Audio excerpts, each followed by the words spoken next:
Don't cross the streams. Why? It would be bad. Total protonic reversal. All right, that's bad. Okay. All right, important safety tip. Thanks, Egon. You know, Ghostbusters was kind of unusual in that it was one of the first epic scale comedies. If there's a steady paycheck in it, I'll believe anything you say. You know, we did 2 movies. We spent almost a year, you know, all total working together. I think everybody realized what original material it was. Hello, Ghostbusters. The way Dan described the Ghostbusters, we were like Orkin Men, and we were no more impressed by these apparitions and manifestations than you would be by an outbreak of ants or roaches in your kitchen. I'm Walter Peck. Great. How's it going now? You have the comic geniuses of our generation, and they've known each other for years, and they're hysterical. It's the Stay Puft Marshmallow Man.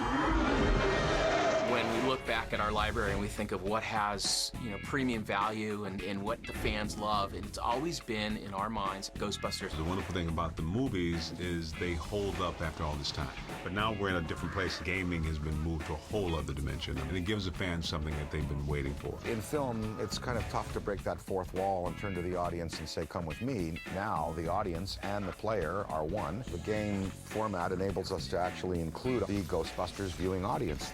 Ghostbusters is the video game I've always wanted to make since I've been in the industry, and I've only waited till the technology met up with what the movie could do before I started it. We came, we saw, we kicked its ass! Bill Atherton is back as Walter Peck, the EPA guy. Annie Potts is back as Janine, and then all the Ghostbusters is Ernie Hudson, Danny, me, and Bill Murray. Having Dan Aykroyd makes the game. Having Bill Murray, having, you know, Harold Ramis and Ernie Hudson, that makes the game. I mean, you have to have Janine answering the phone at Ghostbusters headquarters. I mean, you can't have someone else do that. Ghostbusters, what do you want? My character has, it feels like, as we record the dialogue, that my character has a lot of instructions. Because Egon is the logical, systematic one. I didn't realize I had so many memorable lines until 25 years later, somebody will go, that's a big Twinkie. That's a big Twinkie. Bill Murray's character, Venkman, kind of holds down that kind of dry, skeptical, mundane quality. And that makes for a lot of comedy. It's right here, Ray. It's looking at me. He's an ugly little spud, isn't he? I think he can hear you, Ray. If there was a movie script as long as a game script, the film would be like all the Lord of the Rings films strung together. It's about 1,000 pages because you have to cover all these alternatives. When I first heard about it, I thought, okay, well, you know, maybe it will be different, but all the characters really ring true. It looks more like the sequel than a game. It tells the third story. You know, I watched the first 2 movies in preparation for it, and harken back to that enthusiasm that I had when I first wrote it. When Dan announced that, you know, he and Harold would actually love to write the script, you're like, because you're worried, you know, can we pull off the comedy of those first 2 films? Well, now we have the script writers from those films. This chapter of Ghostbusters takes place in 1991, 2 years after Ghostbusters 2, because they wanted enough time to pass where things can settle down from the last movie. Always wanted a marine component to the Ghostbusters, so in the game there might be structures in and around the river outside Manhattan Island. Without giving too much away, certainly has that. Well, for the story of the game, they have the great device of this mandala with nodes that represent different focal points of turbulence in the city. We're paying the Ghostbusters very well through these city contracts. That's the way it works now, yeah. Like the sanitation department, the police department, the fire department. It was always to be such, you know, that Ghostbusters were to be an essential sanitation arm of living in urban life. The city had taken out a insurance policy against the Ghostbusters, so everything's billed to the city directly. But with all this destruction they're doing around town, the bills are getting quite enormous. So the mayor hires Peck as a paranormal oversight committee. So he's there to check the books to make sure the Ghostbusters are doing everything properly. And every time you destroy something in the game, he's going to be in your face. Never done a game, so it was all new. I am Walter Peck, sir, and I'm prepared to make a full report. These men are consummate snowball artists. It's hard to get rid of old Peck. The most intense thing that happens to him now is that he becomes possessed. And my first official act is going to be suspending these idiots' operating license.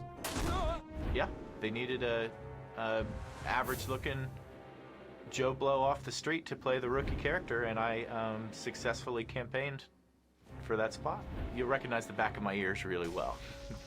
Well, the player is a cadet. He's a rookie. He joins the Ghostbusters, and there are new problems at the library. There's museum problems. The Hotel Sedgwick makes another appearance. Certain familiar entities recur in the places where they first appeared in the film. So Stay Puft Marshmallow Man back on the streets of New York, Slimer's back in the hotel, which is a nice kind of callback to it may evoke a little nostalgia in the player. All of the equipment and all of the locations and all of the characters and everything are absolutely eye-popping in this game. So it's done with real affection for the original concept. We're just able to go places that we weren't able to go in the movies. It really is, to me, the third movie.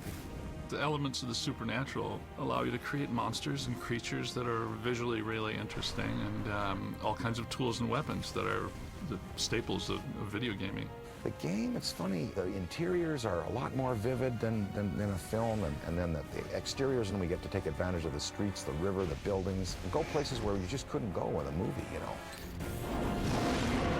The gameplay in this game is unique. You're shooting a proton pack that's nuclear charged. It should blow up in a 3-mile radius, and you're using it to wrangle ghosts. And it's more of a, you're not shooting to destroy, you're shooting to capture. So this is the first game where you're out there and you're wrangling things and moving them around into a trap. You're trapping beings. If you were going to either trap ectoplasm or trap a full material apparition, you'd have to do it on a subatomic particulate level. You'd need some pretty sophisticated equipment. I figure it would cost about $90 billion to build actually build a prototype of one of those things. Dan immediately came back and told us, no, they need to be called this, this, and this, and he had definite technical terms. Bosons are the inner parts of the atomic structure, and they're very elusive, like mesons, muons, gluons. There's a whole science now that tries to trap these invisible particles. It's very dangerous playing with this stuff.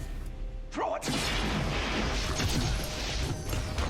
I did that. That's my fault. It's okay. The table broke the fall. Composite particle system is similar to a distillery in the field of making corn liquor.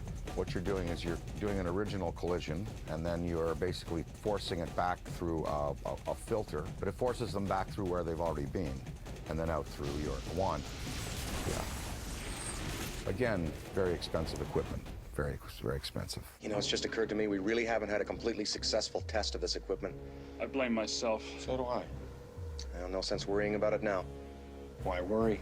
Each of us is wearing an unlicensed nuclear accelerator on his back. When we set out to work with the developer, we interviewed actually quite a few, and Terminal Reality came in with a demo that quite honestly blew us away. The Infernal Engine, our internal engine here at Terminal Reality, really allows us to create a living, breathing world, so to speak. We can put literally thousands of objects moving through the environment at once. You can blow apart things. Pretty much in a video game, you have to have walls, a floor, and a ceiling. Other than that, everything's fair game to be destroyed in Ghostbusters. In Ghostbusters, the video game, there's a lot of different equipment that the player has at their disposal. We've kind of taken the traditional proton stream and we've added some elements to it. If this was a movie, there wouldn't be the level of environmental destruction. We kind of go above and beyond. All the crowds, all the individual people actually have their own AI. There's no flocking AI. It's not hurting. I think one of the biggest challenges of working on this game is everybody wants this to be a great game. And then we bring to that the burden of knowing that gamers out there want this to be a great game.